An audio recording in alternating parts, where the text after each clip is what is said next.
nacimiento, sus deseos han cambiado. La Biblia es clara cuando dice, todo aquel que es nacido de Dios no practica el pecado. Bienvenidos a El Amor que Vale, con el Dr. Adrián Rogers. Continuamos con la serie La comunión más dulce sobre la tierra. ¿Tiene usted la seguridad de su salvación? Si Jesús está en su vida, si usted ha experimentado este nuevo nacimiento, usted debe tener la seguridad de su salvación eterna. Una vez que usted ha sido salvo, es salvo. Nunca más podrá ser no salvo. Y esto hará que ya no quiera pecar. El tema de hoy es la verdadera salvación.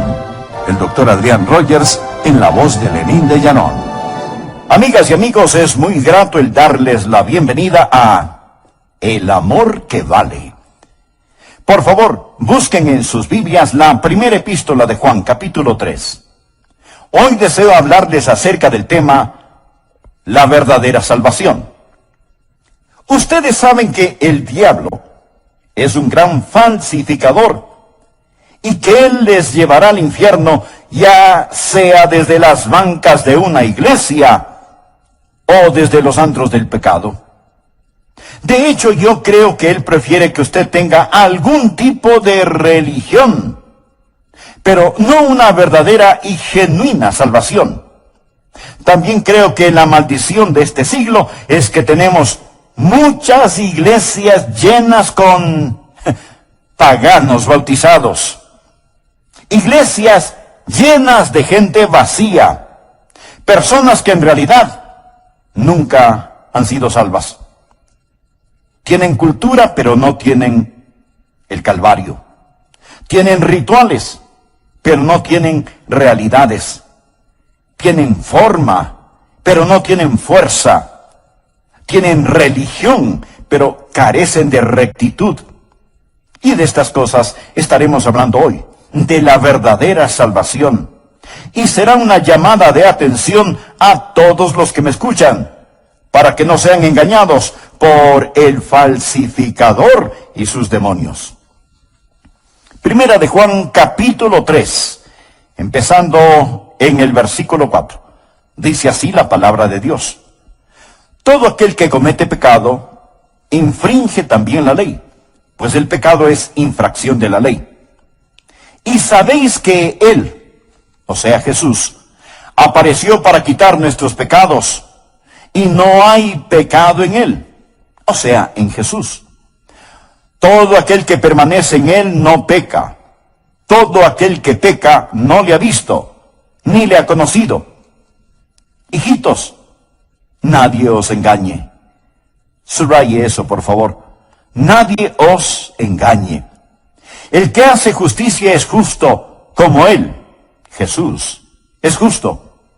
El que practica el pecado es del diablo, porque el diablo peca desde el principio. Para esto apareció el Hijo de Dios, para deshacer las obras del diablo.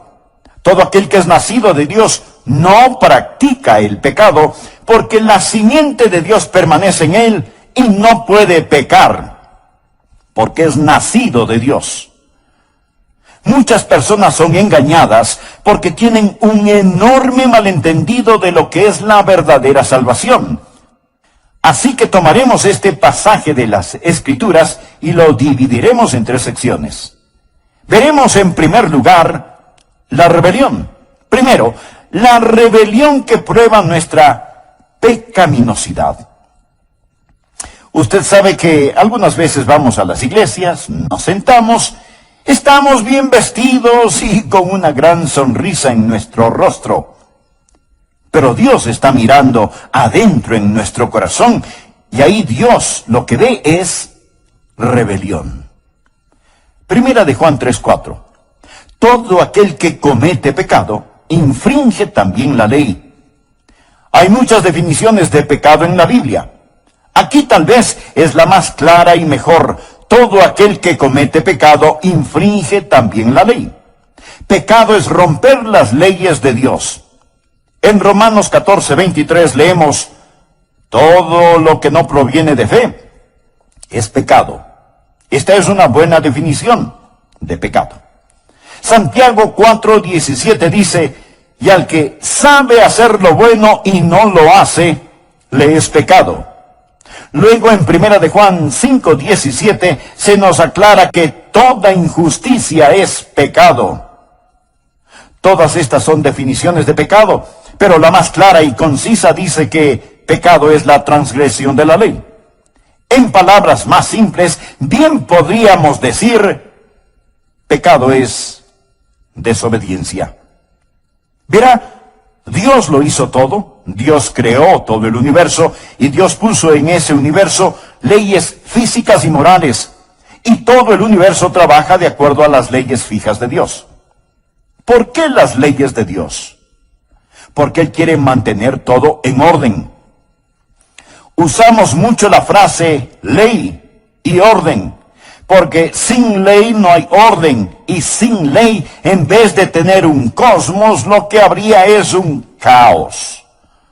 Dios hizo todas las cosas, las estrellas y planetas para que se muevan en sus órbitas, las mareas en los océanos. Dios hizo su cuerpo de acuerdo a ciertos principios. Estos están incluidos en la naturaleza y en el sistema moral de las cosas. Hay leyes materiales y morales. A veces se habla de las leyes de la naturaleza. No hay tales leyes de la naturaleza. Lo que sí hay son las leyes de Dios que la naturaleza obedece. Espero que entienda esto. Usted sabe que hoy tenemos una generación de personas que hablan acerca de la madre tierra. Pero en realidad de lo que necesitamos hablar es acerca del Padre Dios. En vez de los días de Pascua, ahora se promueve el Día de la Tierra. Así que hay que salir y adorar al polvo. Escuche, todo el universo trabaja de acuerdo a leyes fijas. La ley de la gravedad, por ejemplo. Si usted se lanza desde lo alto de un edificio, usted no va a romper la ley de la gravedad. Usted va a demostrarla, ¿no le parece? Pero al final de esa demostración, usted estará completamente roto. Amigo, hay en la ley de Dios leyes para aquellos que transgreden la ley de Dios. Y así como en el universo físico hay leyes, también las hay en el universo moral. Tenemos los 10 mandamientos. En realidad usted no rompe los 10 mandamientos. Los 10 mandamientos lo rompen a usted. Cuando transgrede los 10 mandamientos se convierte en pecador. El pecado hace de usted un fuera de ley. Pecado es la transgresión de la ley. Algunos dirán, ¿y por qué Dios nos dio estas viejas leyes? Estaríamos mucho mejor sin ellas. Parece que Dios es una deidad cruel y negativa allá en el cielo, inventando todas esas leyes y reglamentos para hacernos retorcer como gusanos sobre cenizas calientes, tratando de obedecerlas. No es así, mi amigo. Las leyes son para su beneficio.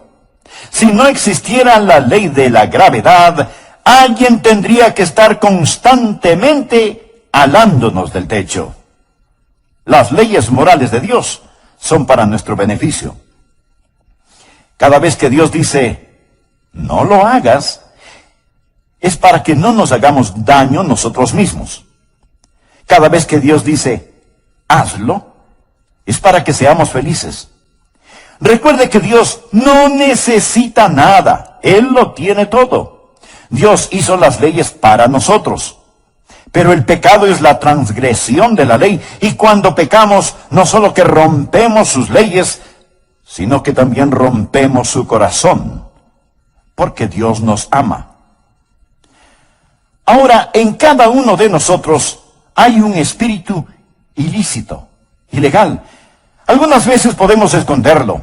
Hay algunas personas que exteriormente son completamente rebeldes y que en forma abierta y desafiante cometen crímenes, violaciones, violencias. Las consideramos como personas fuera de la ley.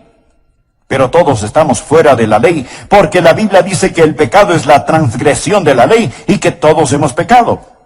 Por lo tanto, todos somos transgresores de la ley de Dios. No hay ni una sola persona en todo el mundo que pueda decir: yo nunca he quebrado los 10 mandamientos.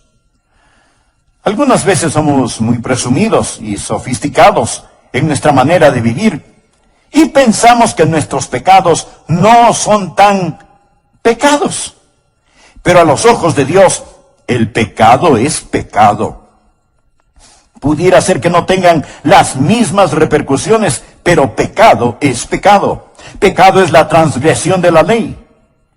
Y no me cuente acerca de las leyes que usted no ha roto. Vamos a hablar de las leyes que sí ha roto.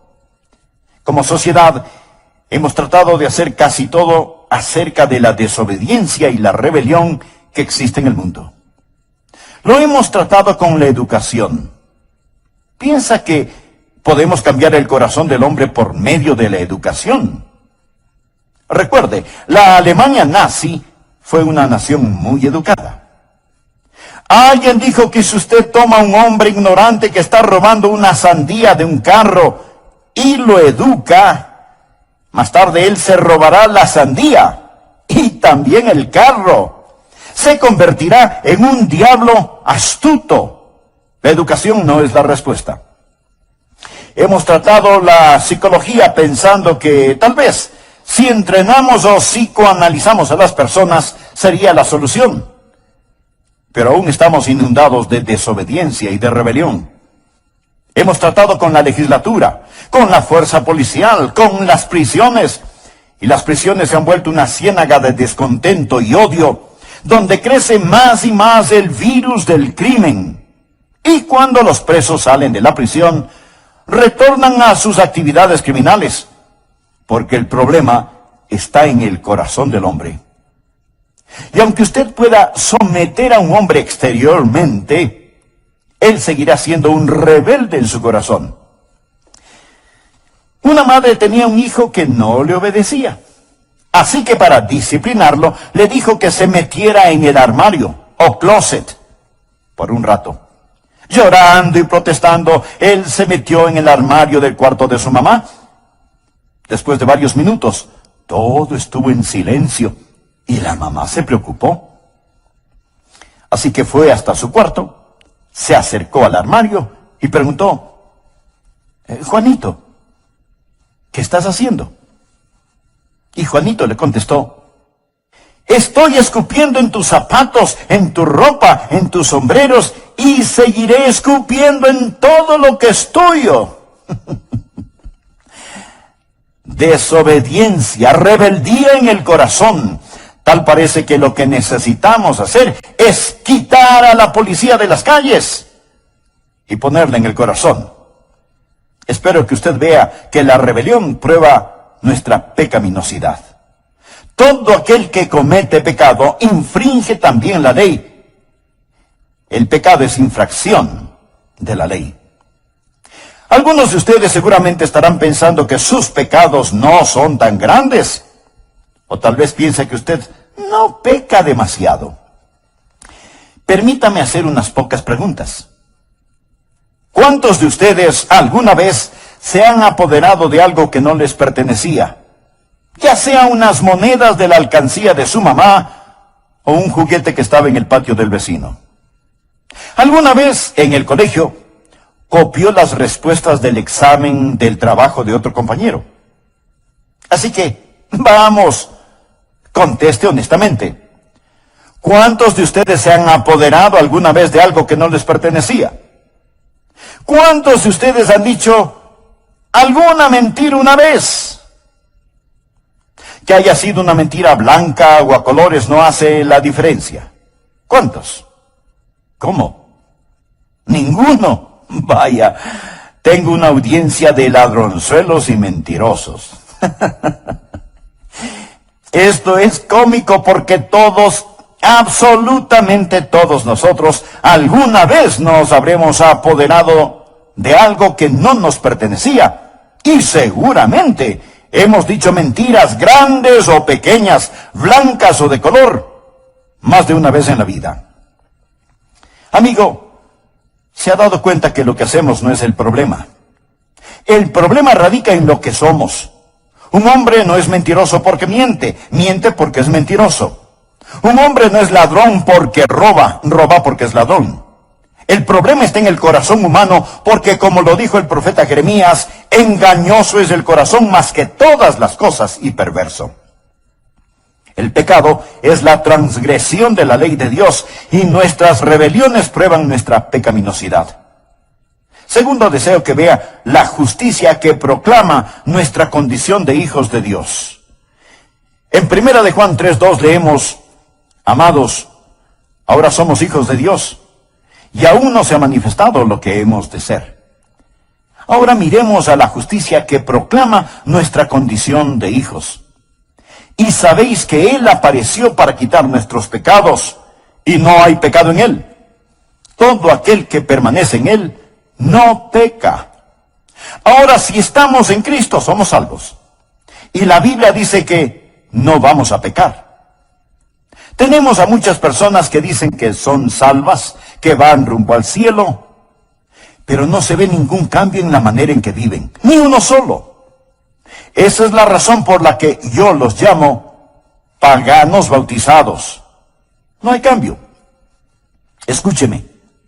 La Biblia dice: de modo que si alguno está en Cristo, nueva criatura es. Las cosas viejas pasaron, he aquí todas son hechas nuevas. Amigo, si su religión no le ha cambiado la vida, es mejor que cambie de religión. En nuestros días tenemos toda clase de fáciles creencias. La gente pregunta: ¿cree usted en Jesús? Sí. ¿Cree que Él murió por sus pecados? Claro que sí. Entonces usted es salvo. No, no lo es. Recuerde que el diablo también cree y tiembla.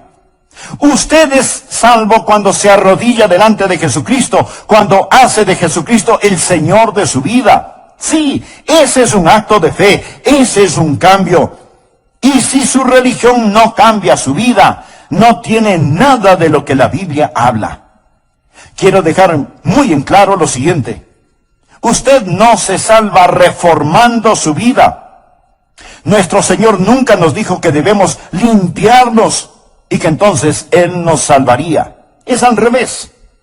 Venimos a Jesús como somos. Jesús no vino a salvarnos en nuestros pecados. Jesús vino a salvarnos de nuestros pecados. Veamos nuevamente 1 de Juan, capítulo 3, versículos 5 y 6. Y sabéis que Él apareció para quitar nuestros pecados, y no hay pecado en Él. Todo aquel que permanece en Él no peca. Lo que está diciendo es que si pertenecemos a Cristo, vamos a ser como Él es. El versículo 7 dice: hijitos, nadie os engañe. El que hace justicia es justo, como Él es justo. Esa es la justicia que proclama nuestra salvación. Si usted no es justo, usted no es salvo. ¿Sabe lo que significa la palabra cristiano? Significa como Cristo. Y en Cristo no hay pecado. Por lo tanto, usted no puede ser como Cristo y vivir una vida de pecado. Analicemos un poco más el versículo 6 que dice: todo aquel que permanece en Él no peca. Note la palabra permanece. Significa estar en el hogar con, habitar, morar o vivir con. Si yo le digo a alguien: ven y permanece en mi casa, en realidad le estoy diciendo: ven, vive en mi casa, habita conmigo, haz de mi casa tu hogar. Permanecer habla de la unión y de la comunión con el Señor Jesucristo. La razón por la que muchas personas todavía viven en pecado, a pesar de que sean miembros de una iglesia, es que ellas han aceptado algunos credos, pero no han aceptado a Cristo. Recuerde que todo aquel que permanece en Él no peca. Ahora, esto representa un verdadero problema, porque todos sabemos que nosotros, como creyentes, fracasamos.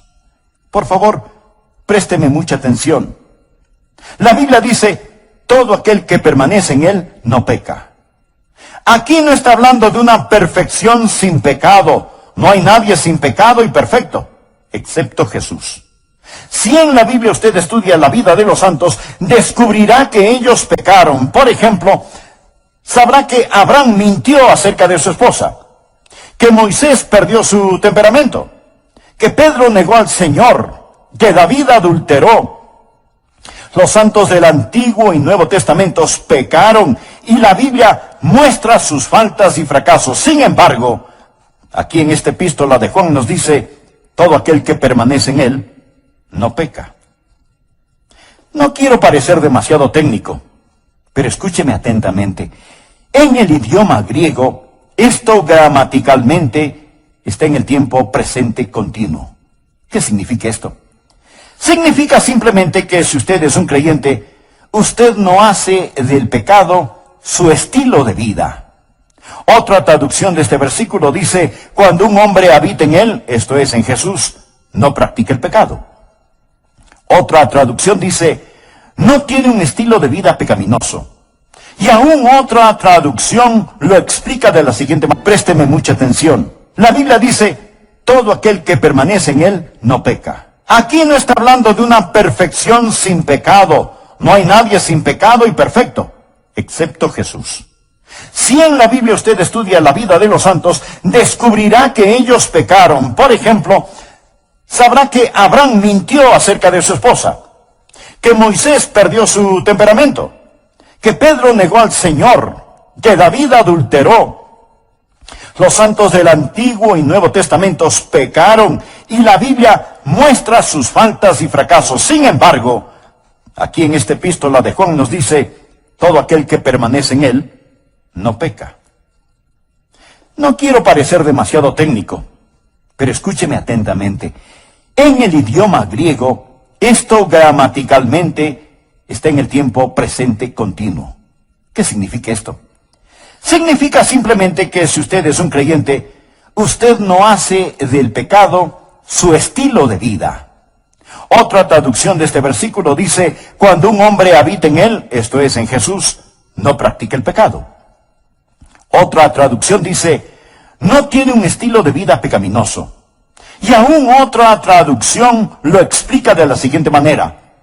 Aquel que es nacido de Dios no practica el pecado. Todo esto significa la misma cosa. No peca habitualmente, no vive en el pecado.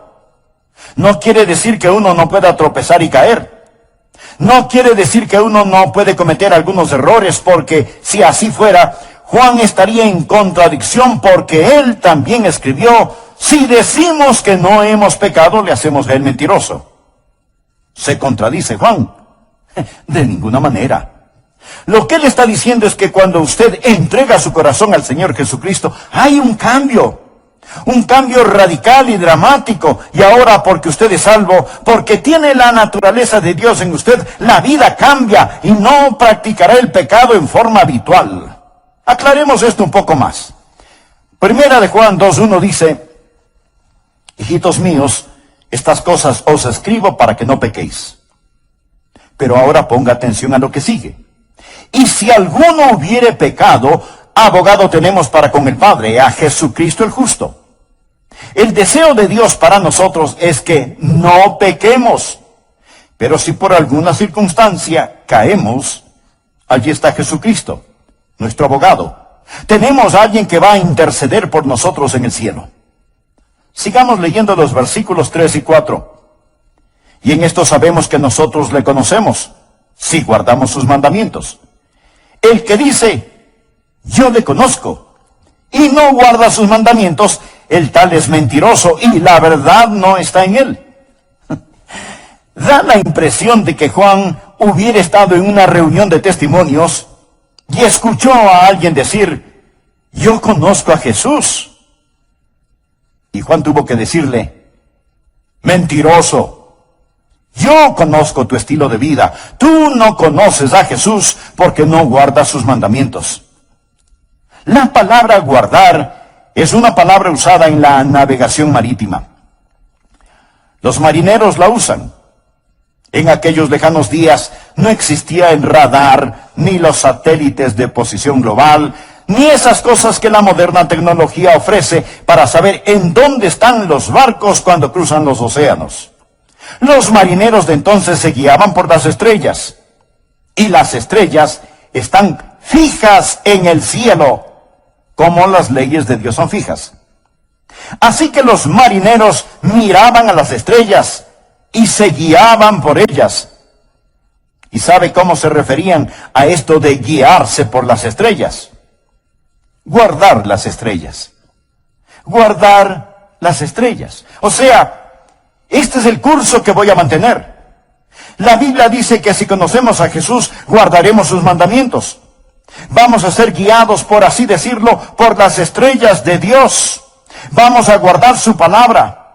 Esto no quiere decir que el marinero alguna vez no se desvíe de su curso o que haga un giro equivocado con el timón. Pero lo importante es que él tiene una guía para su vida, tiene una meta y dirección a la cual se dirige, tiene normas fijas por las cuales vive. ¿Y qué de usted? Amigo, si a usted no le importan los mandamientos de Dios, si usted vive su vida indecisa como quiere, si usted habitualmente practica el pecado, entonces usted no conoce a Cristo ni es salvo. El problema hoy en día es que muchos van a las iglesias sin haber conocido nunca a Jesús, nunca han sido salvados, y su rebeldía es prueba absoluta de su pecaminosidad. No se olvide que hay una justicia que proclama nuestra condición de hijos de Dios, de tal Padre, tal Hijo. Tercero, la redención que provee nuestra salvación. Cuando Dios nos dice cómo debemos vivir, no significa que automáticamente podemos hacerlo, apartados de Él. Primera de Juan 3:5 dice, y sabéis que Él apareció para quitar nuestros pecados y no hay pecado en Él. El Señor no nos ha dado sus santos mandamientos para que nosotros simplemente vivamos de acuerdo a ellos para llegar al cielo. ¿Qué de los pecados que ya hemos cometido? Jesús se manifestó para quitar nuestros pecados. En el libro de Levítico, en el Antiguo Testamento, leemos acerca de los machos cabríos. El sumo sacerdote tomaría 2 machos cabríos que nos representan y pondría su mano sobre la cabeza de uno de ellos, confesando los pecados del pueblo, o sea, poniendo los pecados del pueblo sobre la cabeza del macho cabrío. Luego, matarían a ese animal. Ahora note la analogía. Ese macho cabrío representaba al Señor Jesucristo. Nuestros pecados fueron puestos sobre Él y Él murió en la cruz por nuestros pecados. Después tomaban al otro macho cabrío y lo llevaban al desierto. Allí lo soltaban para que no regrese nunca más. Y esto representa a Jesús, llevando nuestros pecados hasta la tumba del olvido de Dios para no ser traídos nunca más contra nosotros. ¿Cuál es la redención que provee nuestra salvación? Primero, somos redimidos de la pena del pecado. Jesús fue manifestado para quitar nuestros pecados. Cuando Juan el Bautista lo vio, dijo, «He aquí el Cordero de Dios que quita el pecado del mundo». Pero no solo nos ha redimido de la pena de nuestro pecado, sino que nos ha redimido del poder de Satanás. El mismo apóstol Juan nos dice, «Hijitos, nadie os engañe, el que hace justicia es justo, como Él es justo. El que practica el pecado es del diablo, porque el diablo peca desde el principio. Para esto apareció el Hijo de Dios, para deshacer las obras del diablo». Entonces, Jesús vino primero para quitar nuestros pecados y segundo, para destruir el poder del diablo. Ahora somos redimidos de la pena de nuestro pecado y redimidos del poder de Satanás. Esa es la razón por la cual Juan dice que si usted sigue viviendo como un diablo, es porque usted pertenece al diablo. A veces criticamos el libertinaje de Hollywood, a los comerciantes de licores, a los vendedores de drogas, etc. Nos disgusta todo lo que ellos hacen. Decimos que están pecando. Por supuesto que están pecando, son pecadores. ¿Qué es lo que se supone que deben hacer los pecadores? Pues, pecar. ¿Qué otra cosa podrían hacer? Son pecadores. El que comete pecado es del diablo. Y ese es el problema en muchas iglesias. No enseñamos a la gente cómo ser salvos, simplemente los llevamos a la iglesia y la iglesia, en vez de ser un redil, se convierte en un zoológico y el pastor trata de que no se maten los unos a los otros. La Biblia dice, el que practica el pecado es del diablo, porque el diablo peca desde el principio. Para esto apareció el Hijo de Dios, para deshacer las obras del diablo. La palabra deshacer en el griego no significa aniquilar, significa hacer inefectivo, hacer inútil. Por ejemplo, en la cruz, Jesús arruinó el reino de Satanás. Lo hizo inútil, inefectivo. Satanás ya no tiene autoridad ni poder sobre usted. Antes de que usted fuera salvo, era esclavo de Satanás. No era más que un sucio juguete en las manos de Satanás. Alguien podrá decir, no, yo era libre. Claro, usted creía que era libre. Libre para hacer lo que le diera la gana, pero no era libre para hacer lo que debería haber hecho, porque era esclavo de Satanás. Jesús vino a darle libertad. Jesús vino a terminar con el destruidor. Y porque ahora tengo nueva vida en el Señor Jesucristo, nunca tendré que enfrentar la pena por mi pecado, porque Jesús llevó todos mis pecados. Y puedo decirle a Satanás que se vaya al infierno. Ya no tengo que escucharle. Ya no tengo que obedecerle, porque su poder ha sido destruido. Jesús ha destruido el poder de Satanás. Si usted no comprende esto, mi querido amigo, no podrá vivir la vida cristiana. Le estoy hablando de algo real, verdadero. No solo de que Jesús nos libera, sino de la redención que provee nuestra salvación. Jesús no solo nos libra del poder del pecado, de la polución espiritual, del poder de Satanás, sino que también nos libera de nuestro propio ego. Primera de Juan 3:9 dice, todo aquel que es nacido de Dios no practica el pecado, porque la simiente de Dios permanece en él, y no puede pecar porque es nacido de Dios. Amigo, esto me dice que soy redimido. Soy redimido de la realidad de mi ego. Verá, si Jesús solamente me salva de mi pecado, y eso es todo, todavía tengo que enfrentarme a mí mismo. Y yo soy mi peor enemigo. Pero Jesús me ha redimido de la pena de mi pecado. Jesús me ha redimido del poder de Satanás. Jesús me ha redimido de mi propio ego. Jesús no solo murió por mis pecados, sino que murió por mí, por lo que yo soy. Todo aquel que es nacido de Dios no practica el pecado, porque la simiente de Dios permanece en él, y no puede pecar porque es nacido de Dios. Ahora escúcheme con atención. Cuando usted fue salvo, adquirió una nueva dinámica. Jesús la identifica como nacer de nuevo. Cuando yo nací la primera vez, tuve vida física. Cuando recibí a Jesucristo como mi Salvador personal y Señor, recibí vida espiritual. Recuerde lo que Jesús le dijo a Nicodemo. Lo que es nacido de la carne, carne es. Lo que es nacido del Espíritu, Espíritu es. Todos los seres humanos tienen un nacimiento carnal. No todos los seres humanos tienen un nacimiento espiritual. Note bien lo que dice la palabra de Dios. Todo aquel que es nacido de Dios. ¿Cómo es que podemos ser nacidos de Dios? Yo nací de Rosa y Arden. Ellos fueron mis padres físicos. ¿Quiénes son mis padres espirituales? La palabra de Dios y el Espíritu de Dios en el vientre de la gracia me hicieron una persona nueva. La Biblia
Biblia dice, siendo renacidos no de simiente corruptible, o sea, del esperma del hombre, sino de incorruptible por la palabra de Dios.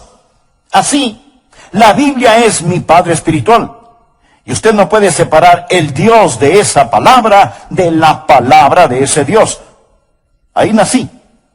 Y también del Espíritu que reanima y da vida. Lo que es nacido del Espíritu, Espíritu es. Usted toma la palabra de Dios y el Espíritu de Dios, y hay una concepción en el vientre de la gracia, y usted viene a ser una persona nueva. Y cuando usted es una nueva persona, entonces, mi querido amigo, tiene una nueva vida. Tiene una nueva dinámica. Usted no dependerá en solamente el esfuerzo por hacerlo, porque hay una nueva vida que ahora es suya. Yo era apenas un jovencito cuando recibí a Cristo en mi corazón. Nací de nuevo.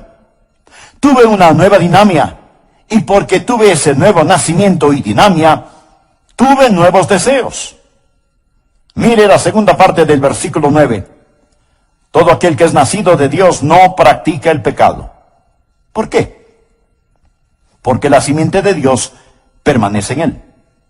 ¿Pero qué significa que la simiente de Dios permanece en él? Permítame explicarlo. La simiente de mi padre está en mí. Yo soy un Rogers. Si usted viera a mi padre y me viera a mí, reconocería que soy el hijo de Arden Duncan Rogers, porque su vida natural está en mí. Cuando me salvé, nací de nuevo, no de simiente corruptible, sino de incorruptible, por la palabra de Dios. Y hay el principio de la vida divina que está en mí. Y ese principio me da no solamente una nueva dinámica, sino también nuevos deseos. Una traducción dice, la naturaleza de Dios habita en la persona nacida de nuevo. ¿Cuál es la naturaleza de Dios? La naturaleza de Dios es la santidad. Por eso es que en el versículo 7 leemos, hijitos, nadie os engañe, el que hace justicia es justo como Él es justo. Si Jesucristo está en usted por medio del nuevo nacimiento, no solo que usted tendrá una nueva dinámica, sino que tendrá nuevos deseos. Yo creo en la seguridad eterna. Espero que usted también. Creo que una vez que usted es salvo, es salvo. Nunca jamás podría ser no salvado, tanto como no podría ser no nacido. Soy nacido de Dios. Cuando nací físicamente, nací una sola vez y para siempre. Cuando nací espiritualmente, eso fue para siempre. No puedo no haber nacido físicamente, tanto como no puedo no haber nacido espiritualmente. Pero una vez que vine al Señor Jesucristo y fui salvo, la naturaleza de Dios vino a mí. Y ahora, teniendo la naturaleza de Dios en mí, yo ya no quiero pecar. Algunas personas dicen, creo en la seguridad eterna, pero sin embargo, siguen pecando todo lo que quieren. Necesitan que ese querer sea cambiado. Necesitan nacer de nuevo. Cuando usted tenga una nueva dinámica, tendrá nuevos deseos. Desde el mismo momento en que entregué mi corazón a Jesucristo, y Dios me está escuchando, sentí un intenso y vivo deseo en mi corazón de vivir para Él. Si usted no tiene esa clase de deseo en su corazón, es mejor que revise su concepto y realidad de salvación. No deje que nadie le engañe. El que peca es del diablo, porque esa es la forma en que el diablo trabaja. El que es justo tiene el Espíritu de Dios en él. Es nacido de Dios, su simiente permanece en él, tiene nuevos deseos. ¿Tiene todo esto sentido para usted? Espero que sí. Llegamos al punto final. Hemos hablado de cómo hemos sido liberados no solo de la pena del pecado y del poder de Satanás, sino también de nuestro propio ego. Tengo una nueva dinámica. La vida de Dios está en mí. Tengo un nuevo deseo. Quiero ser como Él, porque Él está en mí y yo en Él. Permanezco en Él. Y tengo un nuevo poder disuasivo. Y no puede pecar, porque es nacido de Dios. No puede pecar, porque ha nacido de nuevo. Amigo, si el Dios que yo conozco vive en usted, Permítame decirle que usted simplemente no puede vivir habitualmente en pecado. Si Jesucristo vive en usted, no puede seguir en forma descuidada, atolondrada y continua, practicando un estilo de vida de pecado. Si lo hace, Dios sabrá cómo, cuándo y dónde disciplinarlo. El Espíritu Santo de Dios no le dará tregua ni descanso hasta que usted, bajo convicción, entienda que Él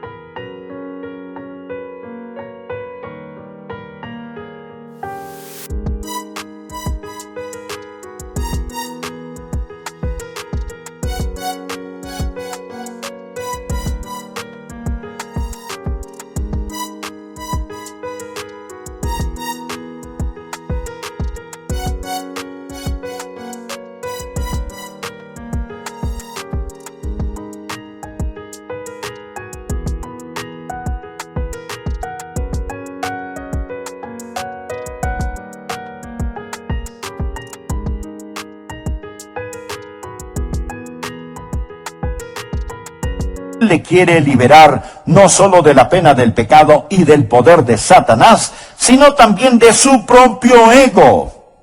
Usted ha nacido de nuevo, ha recibido una nueva naturaleza y con ella una nueva dinámica, un nuevo deseo, un nuevo poder disuasivo. Usted está viviendo para Jesucristo.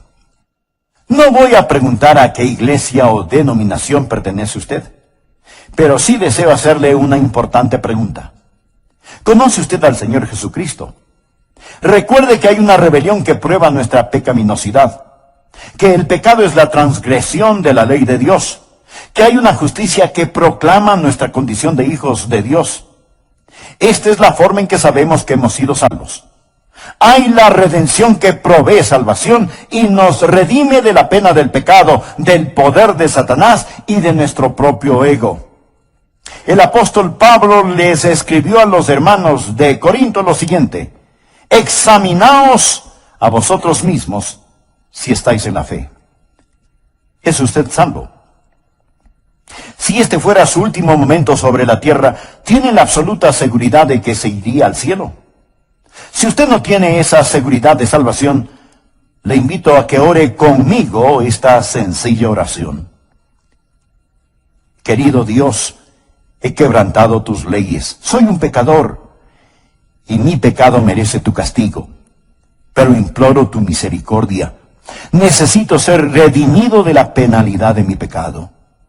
Necesito ser liberado del poder de Satanás. Necesito ser salvado de mi propio ego.